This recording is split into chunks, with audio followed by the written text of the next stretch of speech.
Good morning, hello friend, नमस्ते, आदाब, सत श्री अकाल। कैसे हैं आप सभी लोग।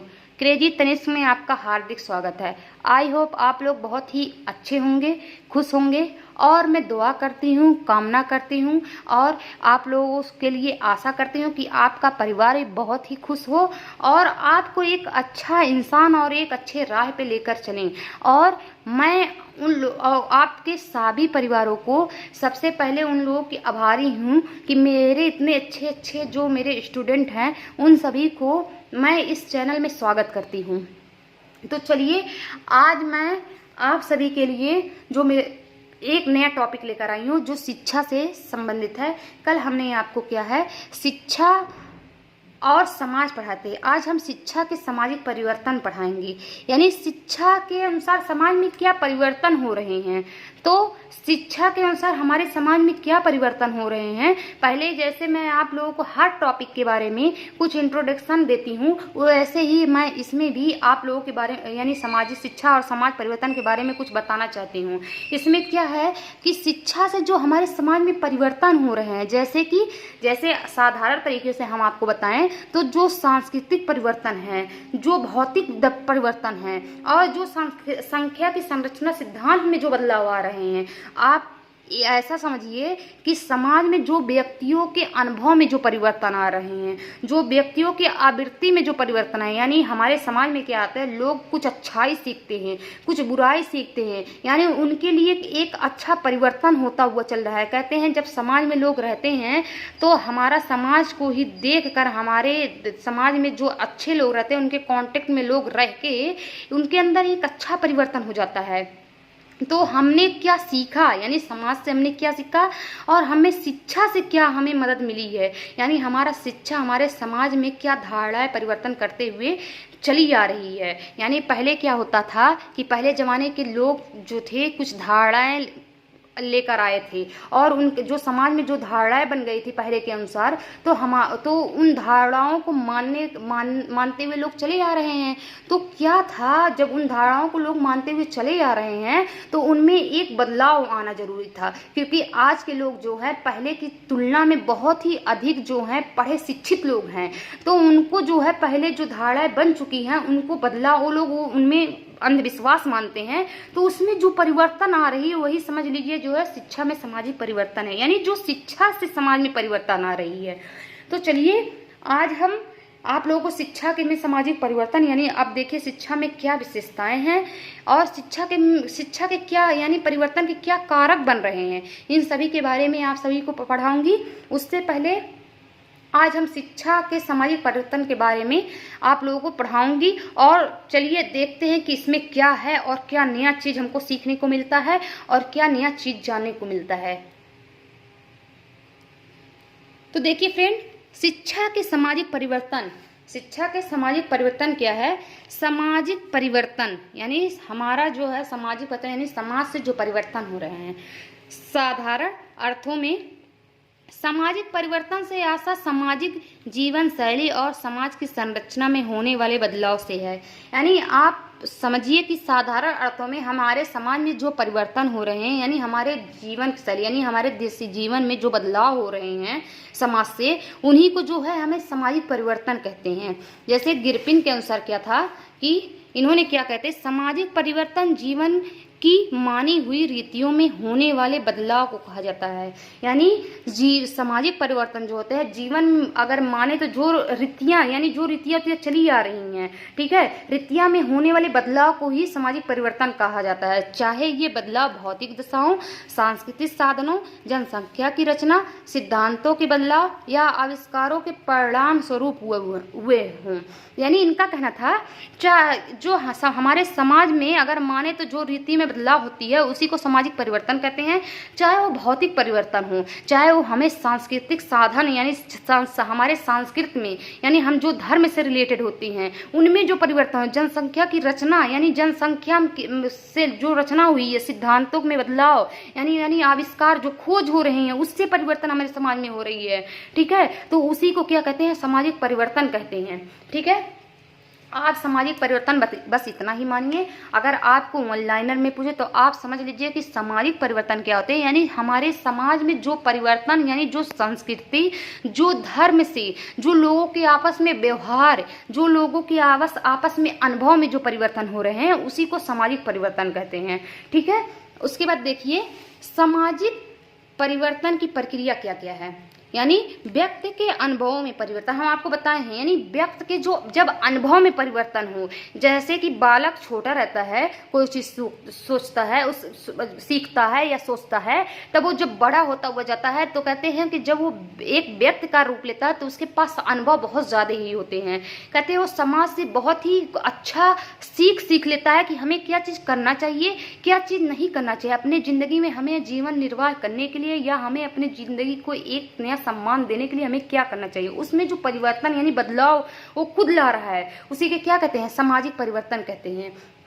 व्यक्ति की आवृत्ति में परिवर्तन, यानी व्यक्ति की जो आवृत्ति में परिवर्तन हो रहे हैं उसको क्या कहते हैं, सामाजिक प्रक्रिया। ये भी सामाजिक परिवर्तन है। व्यक्ति के विचार प्रतिरूपों में परिवर्तन, यानी व्यक्ति के विचार में, अब जब वो बड़ा हो जाता है तो जाहिर सी बात है उसके विचार यानी उसके सोच, उसका हाव भाव, उसका जो रहना सहना, सब कुछ धीरे धीरे वो क्या है, समाज के अनुसार बदल जाते हैं। ठीक है, वो समाज के अनुसार एक अच्छा व्यक्ति होने का रूप ले लेता है, यानी समाज के अनुसार वो ढल जाता है।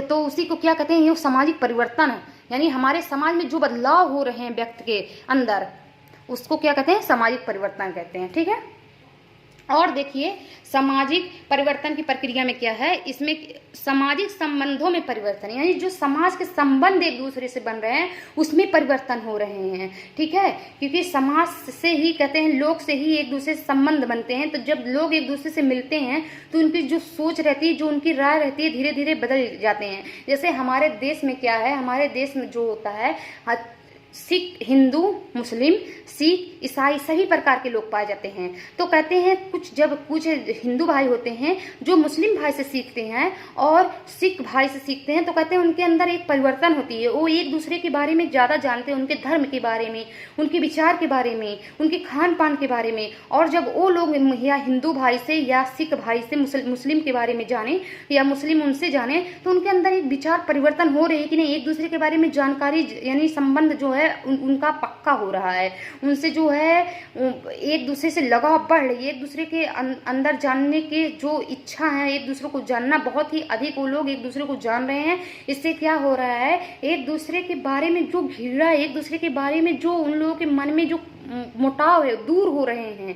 किसके, हमारे समाज संबंध के परिवर्तन के अनुसार। ठीक है, उसके बाद सामाजिक संरचना में हमारे समाज जो संरचना एक बनाई हुई है उसमें जो परिवर्तन हो रहे हैं, सामाजिक परिवर्तन यानी समाज के जो नियम कानून दंड वगैरह है, इसमें जो परिवर्तन आ रहे हैं, ये क्या है, सामाजिक परिवर्तन। तो अगर आपसे पूछे कि सामाजिक परिवर्तन की प्रक्रिया में क्या क्या शामिल है, तो आप बताएं, व्यक्ति के अनुभवों में परिवर्तन, व्यक्ति की आवृत्ति में परिवर्तन, और व्यक्ति के विचार प्रतिरूप में परिवर्तन,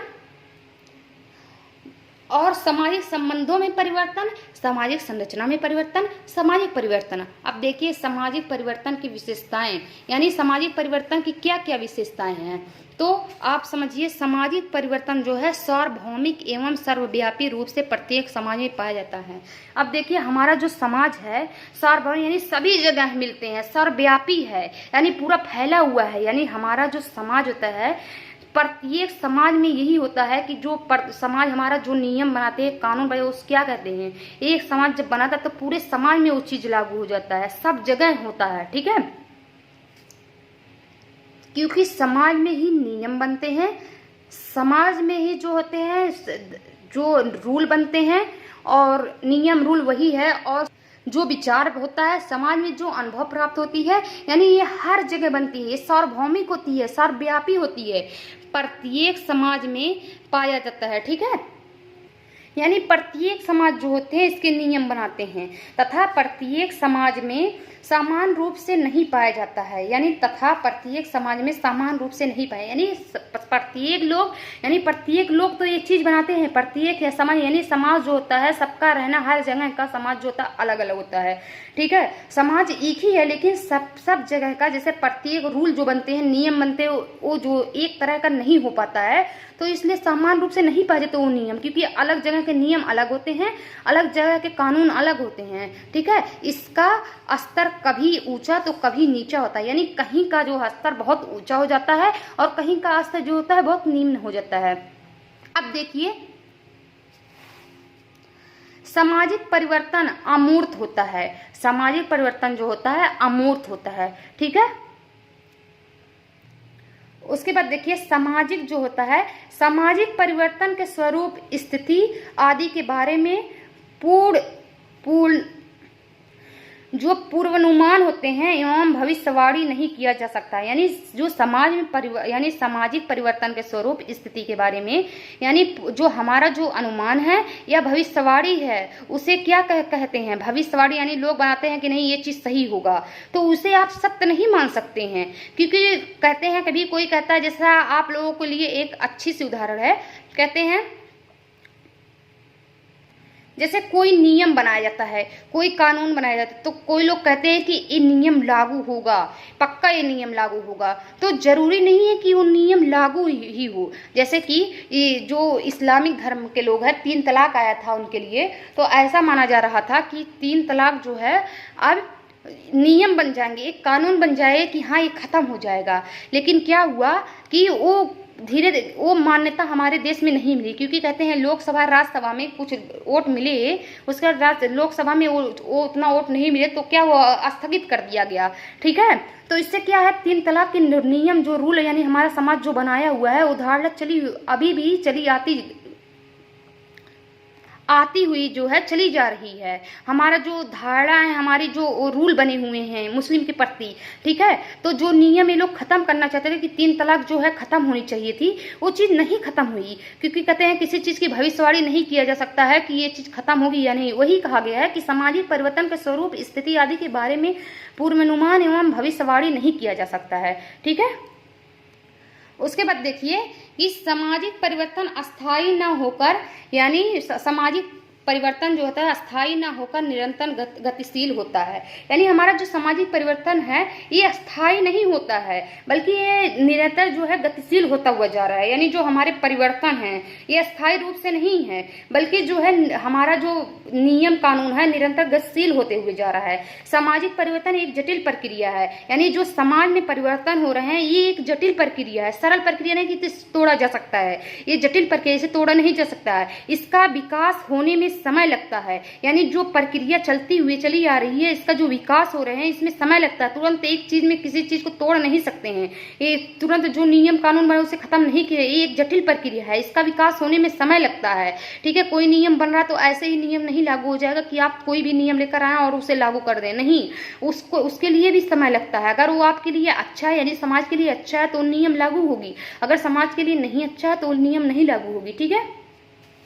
उसके बाद देखिए सामाजिक परिवर्तन के प्रमुख कारक, यानी सामाजिक परिवर्तन जो इसके प्रमुख कारक कौन कौन से हैं। जैसे भौगोलिक कारक, जो भौगोलिक कारक होते हैं, जनसंख्या कारक, सांस्कृतिक कारक, प्रौद्योगिकी कारक, उसके बाद क्या है क्षेत्रीय कारक, मनोवैज्ञानिक कारक, जैविक कारक यानी वंशानुक्रम बदलाव। जो जैविक कारक जैसे वंशानुक्रम जो होते हैं उसमें जो बदलाव होते हैं उसे क्या कहते हैं, जैविक कारक कहते हैं, ठीक है। अगर आपको सामाजिक परिवर्तन के प्रमुख कारक पूछे तो आप बोलेंगे जैसे भौगोलिक कारक हुआ, जनसंख्या कारक हुआ यानी जनसंख्या, संस्कृति कारक हुआ, प्रौद्योगिकी कारक हुआ, क्षेत्रीय कारक हुआ, उसके बाद मनोवैज्ञानिक कारक हुआ और जैविक कारक हुआ, ठीक है।